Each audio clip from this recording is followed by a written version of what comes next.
بسم الله الرحمن الرحيم. أفلم يسيروا في الأرض فينظروا كيف كان عاقبة الذين من قبلهم كانوا أكثر منهم وأشد قوة وآثارا في الأرض فما أغنى عنهم ما كانوا يكسبون فلما جاءتهم رسلهم بالبينات فرحوا بما عندهم من العلم وحاق بهم ما كانوا به يستهزئون. അസ്സലാമു അലൈക്കും വറഹ്മത്തുള്ളാഹി വബറകാതുഹു. ഖുർആൻ പദം 1650 ദിവസത്തിലേക്ക് എല്ലാവരെയും ഹാർദമായി സ്വാഗതം ചെയ്യുന്നു. വിശുദ്ധ ഖുർആനിലെ 40-ാമത്തെ അധ്യായമായ സൂറത്തുൽ ഗാഫിറിലെ 82-83 ആയത്തുകളാണ് ഇന്ന് പഠനവിധേയമാക്കുന്നത്.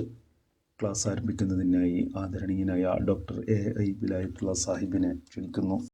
അസ്സലാമു അലൈക്കും വറഹ്മത്തുള്ളാഹി വബറകാതുഹു. أعوذ بالله من الشيطان الرجيم بسم الله الرحمن الرحيم أفلم يسيروا في الأرض فينظروا كيف كان عاقبة الذين من قبلهم كانوا أكثر منهم وأشد قوة وآثارا في الأرض فما أغنى عنهم ما كانوا يكسبون فلما جاءتهم رسلهم بالبينات فرحوا بما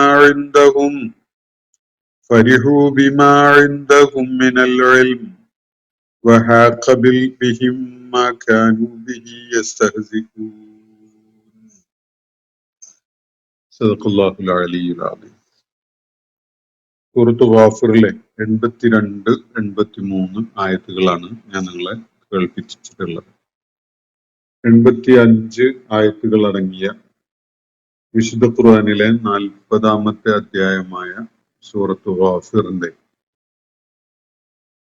അവസാന ഭാഗത്തേക്കാണ് നമ്മൾ എത്തിയിരിക്കുന്നത്.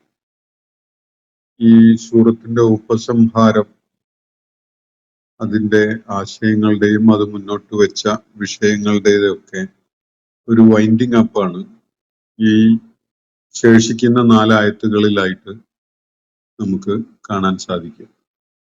ആ 4 ആയത്തുകളിലെ ആദ്യത്തെ 2 ആയത്തുകളാണ് ഞാൻ നിങ്ങളെ കേൾപ്പിച്ചിട്ടുള്ളത്. 82-83 എന്നീ ആയത്തുകൾ. ഈ 2 ആയത്തുകൾ ഈ സൂറത്തിന്റെ അതിലെ തുടക്കം മുതലുള്ള പ്രതിപാദനങ്ങളുടെ ഒരു സമ്മിങ് അപ്പായിട്ട് അതിലെ കാര്യങ്ങൾ ഉപസംഹരിക്കുന്ന ഒരു സ്വഭാവം ഈ ആയത്തുകൾക്കുണ്ട്. അത് നേരത്തെ 4, 5, 21 എന്നീ ആയത്തുകളിലൊക്കെ പരാമർശിക്കപ്പെട്ട കാര്യങ്ങളുമായി വളരെയേറെ ബന്ധവുമുണ്ട് ഈ ആയത്തുകൾക്ക്. നബി സല്ലല്ലാഹു അലൈഹി വസല്ലമയുടെ പ്രവാചകത്വമാണ് അദ്ദേഹം ജനങ്ങളുടെ മുന്നിൽ ഉണർത്തുകയുണ്ടായ അള്ളാഹുവിന്റെ ഏകത്വം എന്ന വിഷയമാണ് ഈ സൂറത്തിന്റെ മുഖ്യമായ പ്രതിപാദ്യമായിട്ടുണ്ടായിരുന്നത്. അള്ളാഹുവിന്റെ ഏകത്വം ഉയർത്തി കാണിച്ചുകൊണ്ട് നബി സല്ലല്ലാഹു അലൈഹി വസല്ലം അവരോട് സംസാരിക്കുമ്പോൾ അത് പറയാൻ, അതിന് ആധികാരികത നൽകാൻ താങ്കൾക്ക് എന്ത് അടിത്തറയാണുള്ളത്, അല്ലെങ്കിൽ താങ്കൾ അതിനെങ്ങനെയാണ് ചുമതലപ്പെടുത്തപ്പെട്ടവനാകുന്നത്, അതിനുള്ള തെളിവ് എന്ത് എന്നതൊക്കെയാണല്ലോ അവർ ഉന്നയിച്ചുകൊണ്ടിരുന്ന ചോദ്യങ്ങളും വിഷയങ്ങളും ഒക്കെ. എന്ന് പറഞ്ഞാൽ നബി സല്ലല്ലാഹു അലൈഹി വസല്ലം അവരെ കേൾപ്പിച്ചുകൊണ്ടിരുന്ന ദൈവികമായ ദൃഷ്ടാന്തങ്ങളുടെ, ആയാത്തുകളുടെ തെളിവുകളോ അല്ലെങ്കിൽ അത്തരം ദൈവിക പ്രമാണങ്ങളോ അവർക്ക് മതിയായതല്ല എന്നാണ് അവർ പറഞ്ഞുകൊണ്ടിരുന്നത്. അവർ നിരന്തരം ആയാത്തുകളാണ്, ദിവ്യാത്ഭുതം ആയിട്ട് പരാമർശിക്കപ്പെടാവുന്ന ദൈവിക ദൃഷ്ടാന്തങ്ങളാണ് ചോദിച്ചുകൊണ്ടിരിക്കുന്നത്. അപ്പോ ഏത് പ്രവാചകൻ എന്തു തരം ആയത്ത് ജനങ്ങളുടെ മുന്നിൽ അവതരിപ്പിക്കണം എന്നതൊന്നും ഈ പ്രബോധിത സമൂഹമോ അല്ലെങ്കിൽ അവരിലേക്ക് നിയോഗിക്കപ്പെട്ട പ്രവാചകനോ അല്ല തീരുമാനിക്കുന്നത്. ഒരു ദൂതനും അള്ളാഹുവിന്റെ ഈ അവസാന പ്രവാചകന് മുമ്പ് ധാരാളം പ്രവാചകന്മാര് ഭൂമുഖത്ത് വന്നിട്ടുണ്ട്. പക്ഷെ ഈ പ്രവാചകന്മാരൊന്നും തന്നെ അള്ളാഹുവിന്റെ അനുമതിയില്ലാതെ ഒരു ആയത്തും തങ്ങളുടെ സമൂഹത്തിന്റെ മുന്നിൽ അവതരിപ്പിക്കുകയുണ്ടായിട്ടില്ല. അത് പൂർണ്ണമായിട്ടും അള്ളാഹുവിന്റെ നടപടികളുടെ ഭാഗമാണ് എന്നാണ് മുകളിൽ വ്യക്തമാക്കപ്പെട്ടിട്ടുള്ള കാര്യം. ഈ കാര്യങ്ങളൊക്കെ വ്യക്തമാക്കിയതിന് ശേഷം അള്ളാഹുവിന്റെ ഇത് സംബന്ധമായ നയവും നിലപാടുകളും ഒക്കെ വെളിപ്പെടുത്തിയതിന് ശേഷം അള്ളാഹു ചില ആയത്തുകൾ അവരെ കേൾപ്പിക്കുന്നത് നമ്മൾ കാണുകയുണ്ടായി.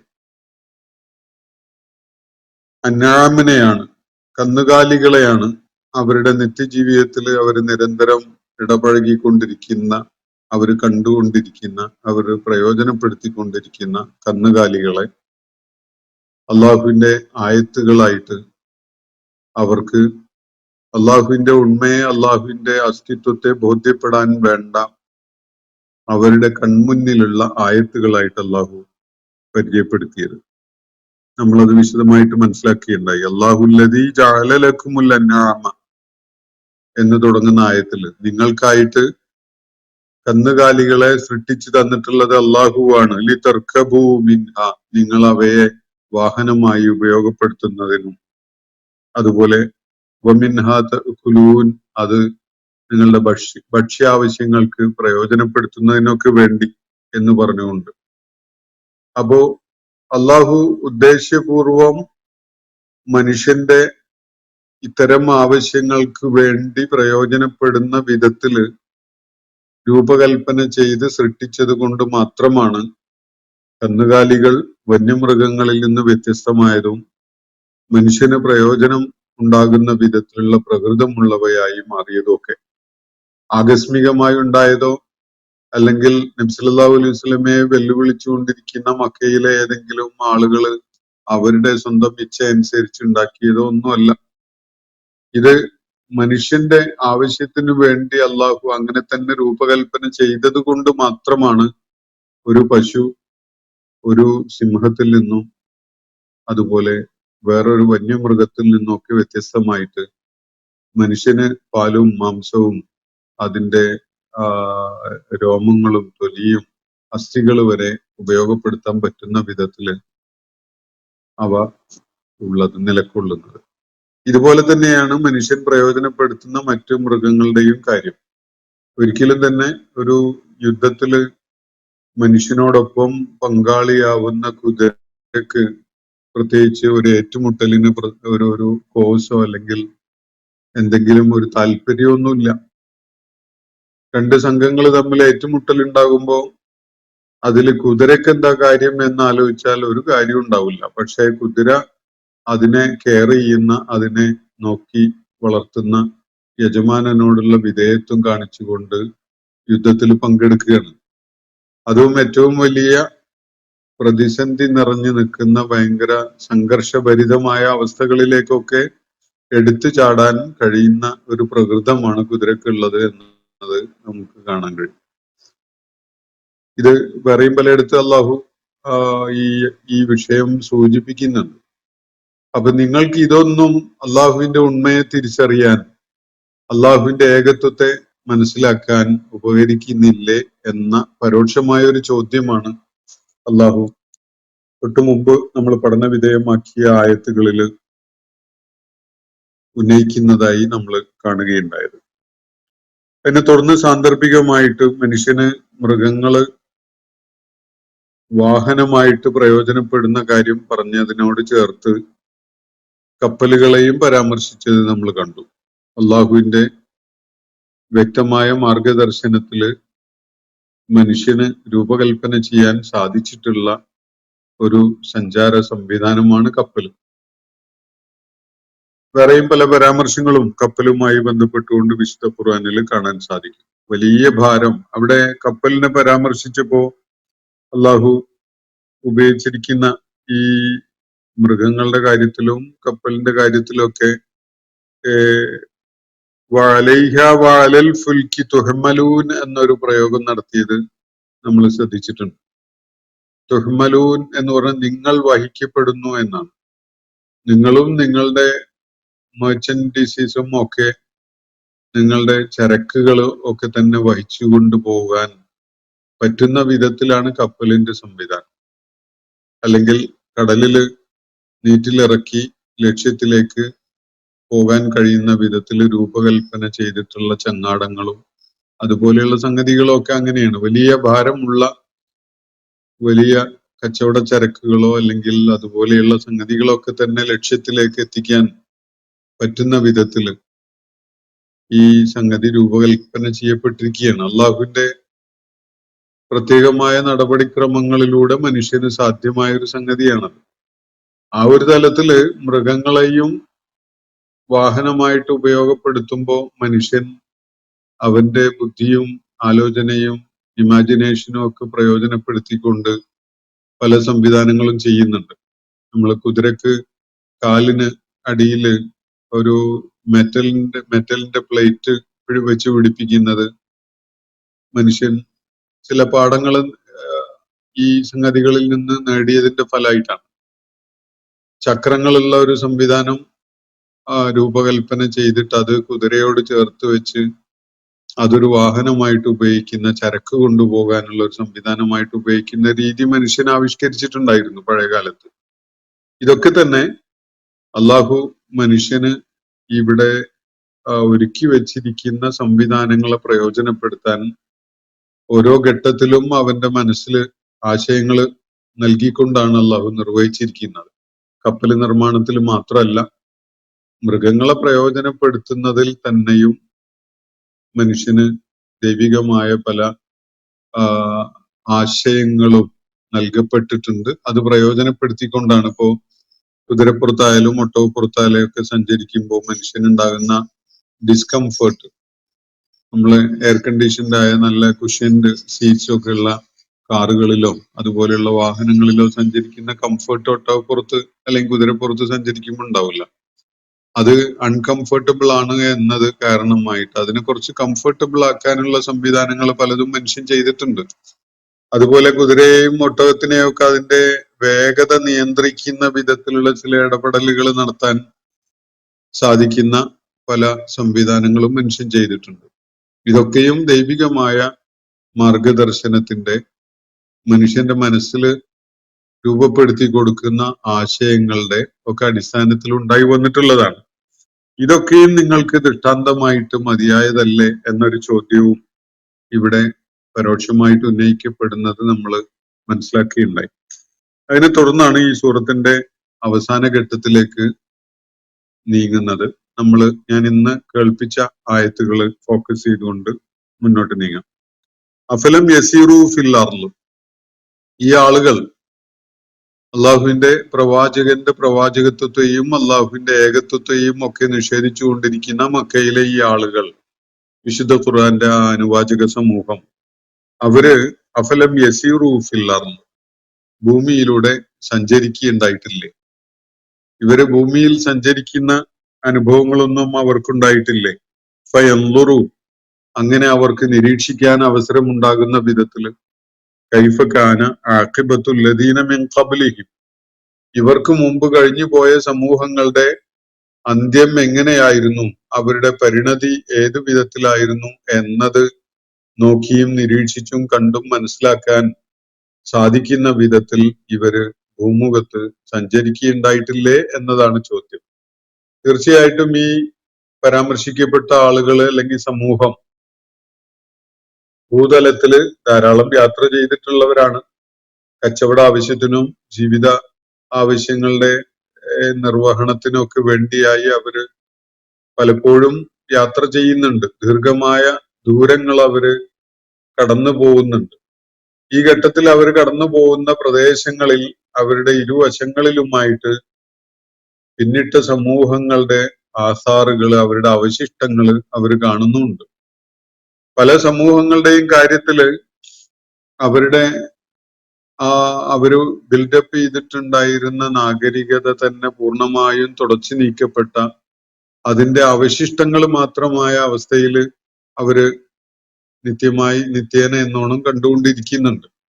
വിശുദ്ധ ഖുർആൻ തന്നെ ആവർത്തിച്ച് പരാമർശിച്ച ധാരാളം സമൂഹങ്ങള്, സമൂദ്, അതുപോലെ ആദ്, അതുപോലെ ലൂത്ത് അലൈഹിസ്ലാമിന്റെ സമൂഹം, ഷുഐബ് അലൈഹിസ്ലാമിന്റെ സമൂഹം, അങ്ങനെ തുടങ്ങി പൗരാണിക കാലഘട്ടങ്ങളിൽ പല സന്ദർഭങ്ങളിലായിട്ട് ഭൂമുഖത്ത് അധിവസിച്ചിരുന്ന സമൂഹങ്ങളുടെ ആസാറുകള് അവരുടെ ഇടതും വലതുമായിട്ട് കിടപ്പുണ്ട്.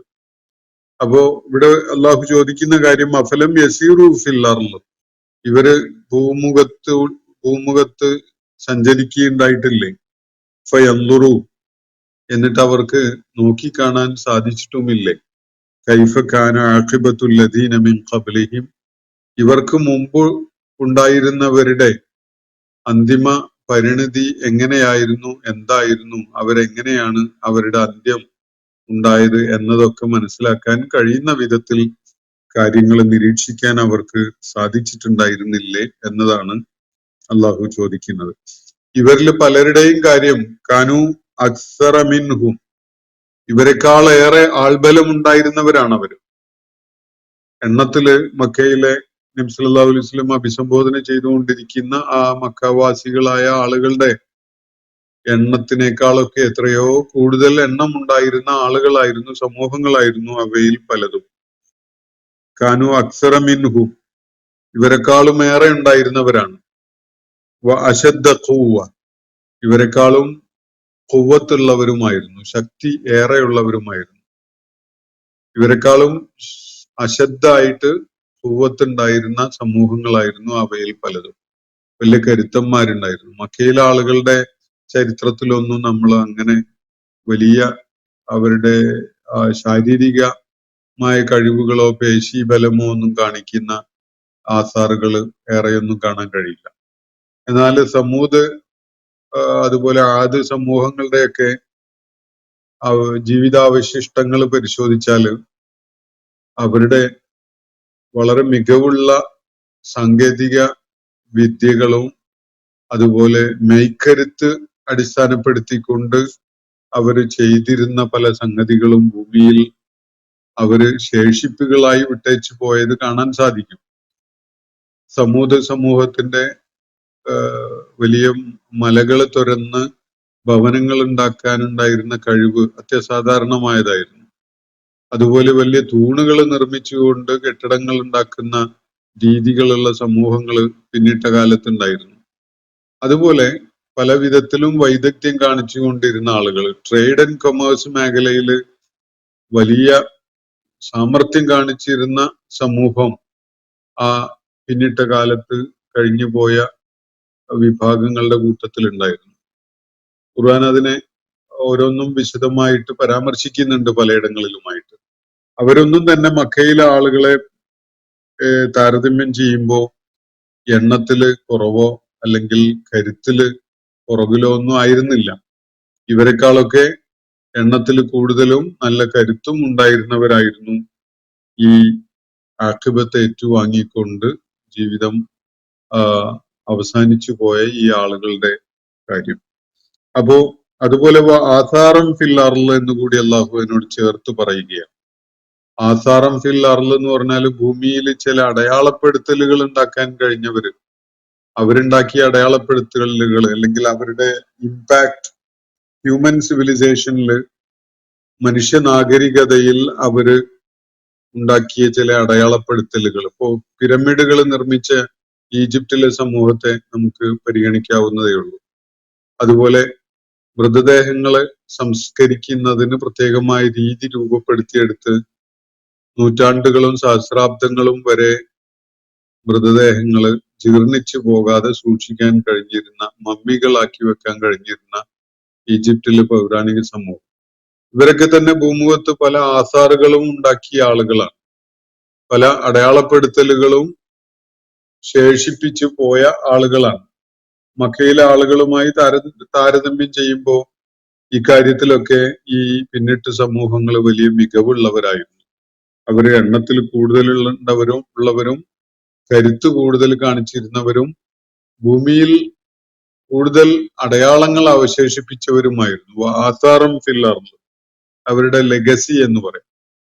അവര് അവശേഷിപ്പിച്ചു പോയ അവരുടെ ലെഗസി, അവരുടെ പൈതൃകം ആയിട്ട് അവര് വെച്ചു പോകുന്ന സംഗതികൾ, ഇതൊക്കെയും തന്നെ ഈ കാര്യങ്ങളിലൊക്കെയും തന്നെ വിശുദ്ധ ഖുർആൻ അഭിസംബോധന ചെയ്യുന്ന മക്കയിലെ ആ തലമുറയിലെ ആളുകളെ കമ്പയർ ചെയ്യുമ്പോൾ അക്കാര്യത്തിലൊക്കെ ഈ സമൂഹങ്ങള് ഒരുപാട് മക്കയിലെ ആളുകളെ പുറകിലാക്കുന്ന വിധത്തിൽ കരുത്തും കഴിവും ഒക്കെ തെളിയിച്ചവരാണ്.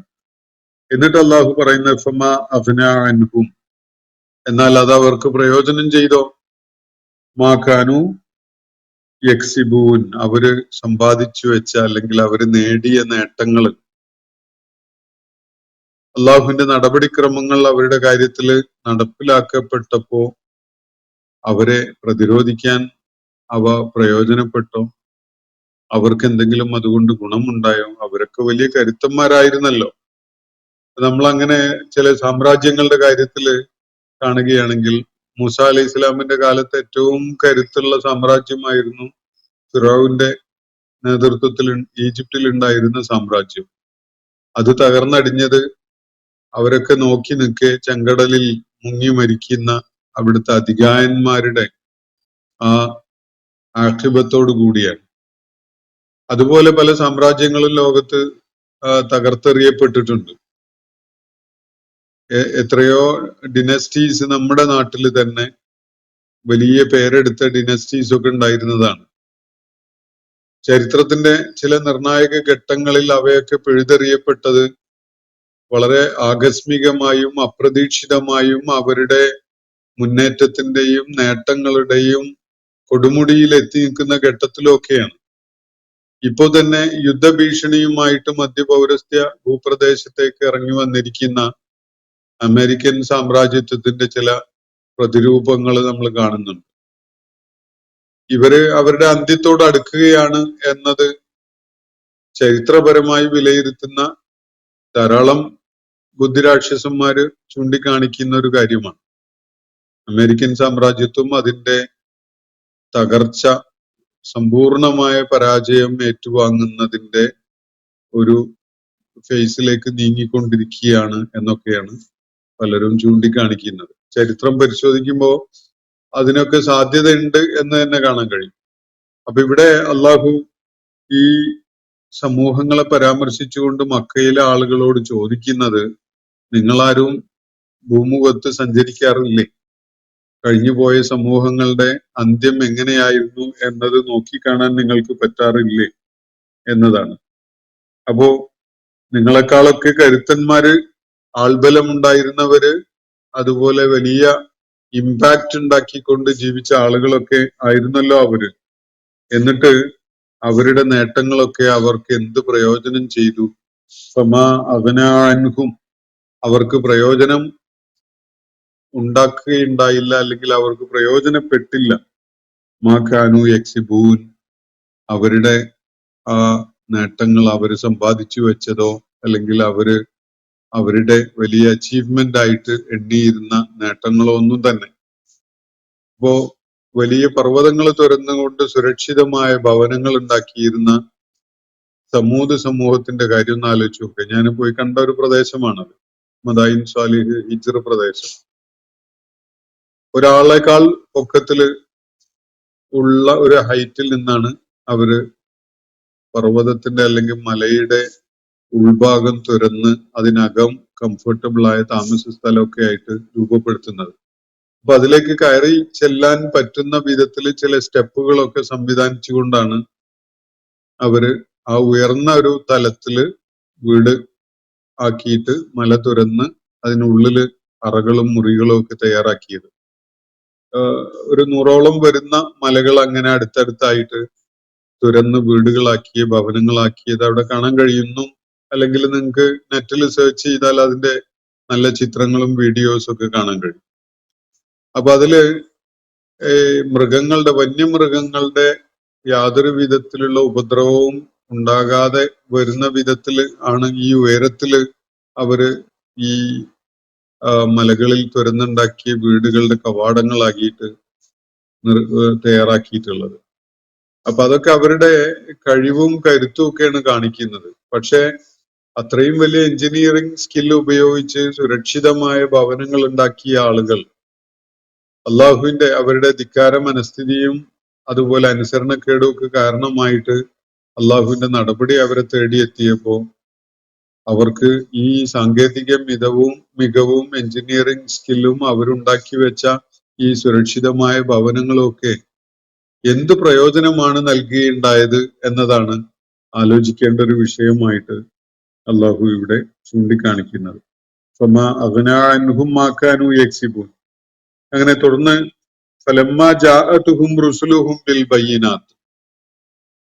ഈ പിന്നിട്ട സമൂഹങ്ങളുടെ അടുക്കലേക്ക് അവരുടെ ദൂതന്മാർ, അള്ളാഹു അവരിലേക്ക് നിയോഗിച്ചയച്ച ദൈവിക ദൂതന്മാർ വ്യക്തമായ തെളിവുകളുമായിട്ട് അവരെ സമീപിച്ചപ്പോ ബിൽ ബയ്യിനാത്ത് എന്നാണ് ഇവിടെ ഉപയോഗിക്കുന്നത്. അപ്പോ അവരിലേക്ക് അള്ളാഹു നിയോഗിച്ചയച്ച ദൂതന്മാര് വ്യക്തമായ ബയ്യിനാത്തായ ആയാത്തുകളുമായിട്ട് തെളിവുകളുമായിട്ട് കടന്നു വന്നപ്പോ ഫരിഹു ബിമാ ഇൻദഹും മിനൽ ഇൽം, അവര് തങ്ങളുടെ അടുക്കലുള്ള അറിവിന്റെ കാര്യം മുൻനിർത്തിക്കൊണ്ട് വലിയ ആഹ്ലാദത്തിമർപ്പിലായി കളഞ്ഞു. ഇതാണ് അള്ളാഹു പറയുന്നത്. ഈ പ്രവാചകൻ കൊണ്ടുവന്ന അവർക്ക് ജീവിത യാഥാർത്ഥ്യം ബോധ്യപ്പെടുത്തുന്ന ഇൽമൊന്നും അവർക്ക് വേണ്ട.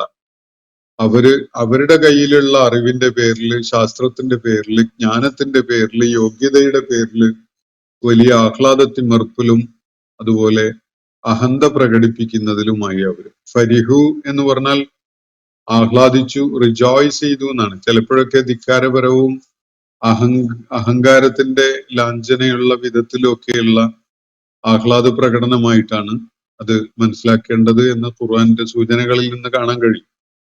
അപ്പോ ബയ്യിനാത്തുമായിട്ട് അവരിലേക്ക് നിയോഗിക്കപ്പെട്ട പ്രവാചകന്മാർ അവരുടെ അടുക്കൽ വന്നപ്പോ അവര് അതിനെ നിസ്സാരമായി കണ്ടുകൊണ്ട് തങ്ങളുടെ കയ്യിലുള്ള അറിവിന്റെ വ്യാപ്തിയും ആഴവും അതിന്റെ മികവും മനസ്സിലാക്കിക്കൊണ്ട് വലിയ ആഹ്ലാദത്തിലും അതുപോലെ നിഗളിപ്പിലൊക്കെയായി മാറി.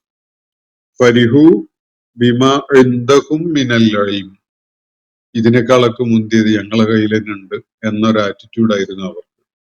പക്ഷെ ജീവിതം എന്താണ്, ആരാണ് ജീവിതം തങ്ങൾക്ക് നൽകിയിട്ടുള്ളത്, അതിന്റെ ലക്ഷ്യം എന്താണ് എന്നതൊന്നും അറിയുന്ന ആളുകളായിരുന്നില്ല അവര്. ഇന്നത്തെ പടിഞ്ഞാറൻ സമൂഹങ്ങള്, ഇന്ന് എന്ന് പറഞ്ഞുകൂടാ, സമീപകാലം വരെ ഉണ്ടായിരുന്ന പടിഞ്ഞാറൻ സമൂഹങ്ങള് അങ്ങനെയൊക്കെയായിരുന്നു. ചില നൂറ്റാണ്ടുകളായിട്ട് അവരങ്ങനെയായിരുന്നു. പക്ഷെ പടിഞ്ഞാറൻ രാജ്യങ്ങളിലൊക്കെ വലിയ മാറ്റം ഉണ്ടാവുന്നുണ്ട്. ആളുകള്, വലിയ എണ്ണം ആളുകള് ദിനേന എന്നോണം അള്ളാഹുവിന്റെ ദീനിലേക്ക് എത്തുന്നുണ്ട്.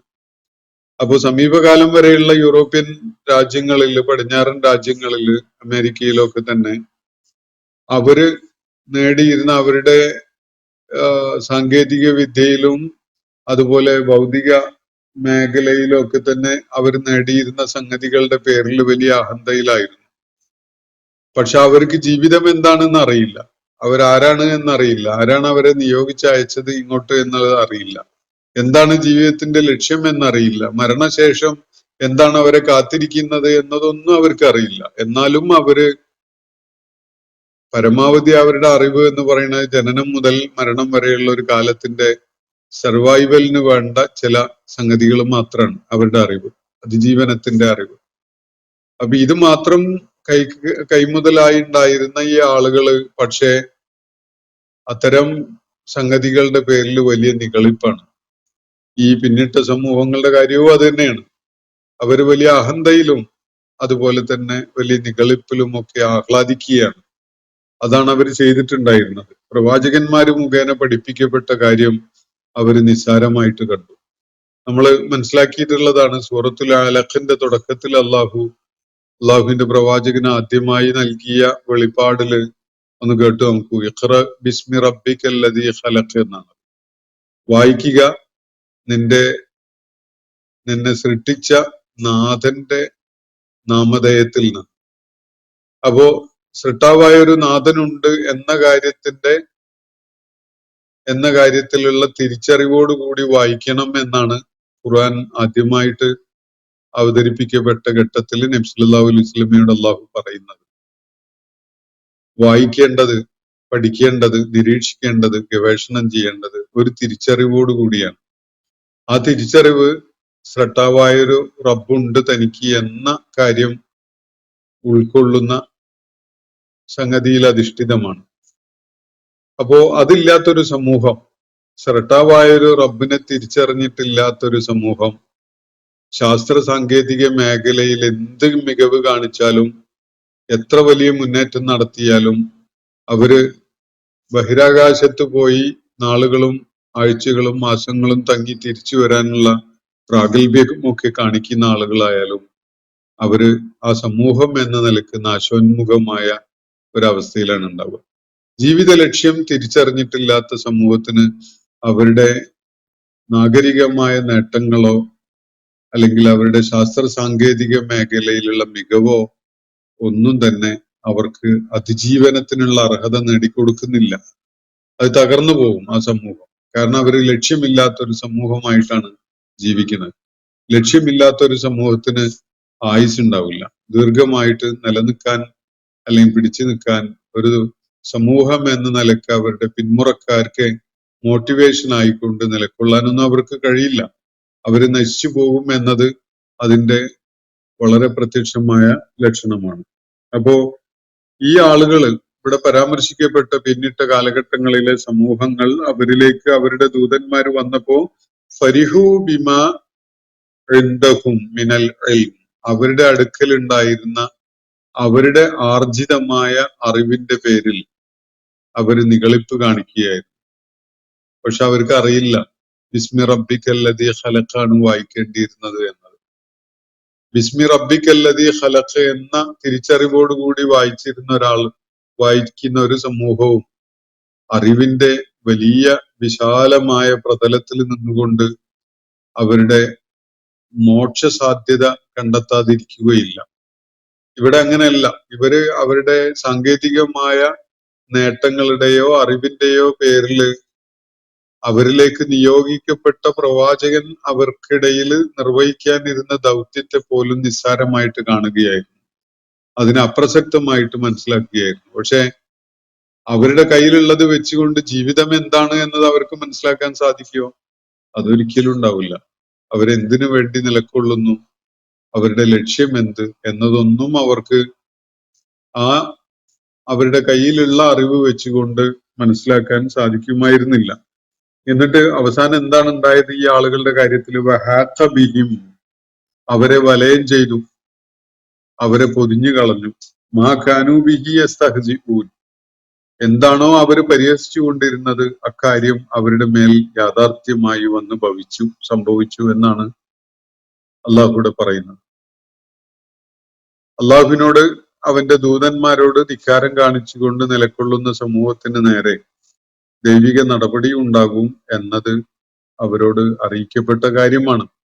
പക്ഷെ അങ്ങനെ അറിയിക്കപ്പെട്ടപ്പോ അവര് പരിഹസിക്കുകയായിരുന്നു, കളിയാക്കുകയായിരുന്നു. പ്രവാചകന്മാരെയും അവരുടെ കൂടെ ഉണ്ടായിരുന്ന ആളുകളെയും ഒക്കെ അവര് പരിഹസിക്കുകയും കളിയാക്കുകയും ഒക്കെ ചെയ്തുകൊണ്ടിരിക്കുകയായിരുന്നു. എന്നാൽ അവരെന്തൊരു ദൈവിക നടപടിയെയാണോ ഉണ്ടാകുമെന്ന് അവരോട് താക്കീത് നൽകപ്പെട്ടപ്പോ പരിഹസിക്കുകയുണ്ടായത്, ആ പരിഹസിച്ച സംഗതി തന്നെ അവരെ പിടികൂടുന്ന, അവരെ നാലുപാട് നിന്നുമായി വളഞ്ഞു കൂട്ടുന്ന ഒരു സംഗതിയാണ് പിന്നീട് സംഭവിക്കുന്നത് എന്നാണ് അള്ളാഹു ഇവിടെ പറയുന്നത്. പിന്നിട്ട് സമൂഹങ്ങളുടെ ആസാറുകളിൽ നിന്ന്, അവരുടെ ചരിത്ര ശേഷിപ്പുകളിൽ നിന്ന്, അവരെ കുറിച്ചുള്ള ചരിത്ര വിവരണങ്ങളിൽ നിന്ന് മനുഷ്യൻ നേടാനിരിക്കുന്നത് ഈ ഒരു കാര്യമാണ് എന്നത് അള്ളാഹു ഇവിടെ വ്യക്തമായി സൂചിപ്പിക്കുകയാണ്. അതിൽ നിന്ന് പാഠം ഉൾക്കൊള്ളുന്ന ഒരു സമൂഹത്തിനും പ്രവാചകന്മാരോട് ധിക്കാരപരമായ നിലപാട് സ്വീകരിക്കാൻ സാധിക്കുകയില്ല എന്നതാണ് ഇവിടെ ചൂണ്ടിക്കാണിക്കപ്പെട്ടിരിക്കുന്ന, പരോക്ഷമായിട്ട് സൂചിപ്പിക്കപ്പെട്ടിരിക്കുന്ന കാര്യം. ഇന്നത്തെ സെഷൻ ഞാനിവിടെ അവസാനിപ്പിക്കുകയാണ്. സൂറത്ത് ഗാഫിറിലെ 82, 83 ആയത്തുകളാണ് നമ്മൾ ഇന്ന് പഠന വിധേയമാക്കിയിട്ടുള്ളത്. അള്ളാഹു നമ്മെ എല്ലാവരെയും അനുഗ്രഹിക്കുമാറാവട്ടെ. വാഖിറു ദഅവാന അനിൽ ഹംദുലില്ലാഹി റബ്ബിൽ ആലമീൻ. അസ്സലാമു അലൈക്കും വറഹ്മത്തുള്ളാഹി വബറകാതുഹു. ഇന്നത്തെ ഖുർആൻ പദം ഇവിടെ സമാപിക്കുന്നു. ഖുർആൻ പഠനത്തിൽ പങ്കെടുത്ത എല്ലാവർക്കും അള്ളാഹു അർഹമായ പ്രതിഫലം നൽകി അനുഗ്രഹിക്കട്ടെ. വആഖിറു ദഅവാന അനിൽ ഹംദുലില്ലാഹി റബ്ബിൽ ആലമീൻ. അസ്സലാമു അലൈക്കും വറഹ്മത്തുള്ളാഹി വബറകാതുഹു.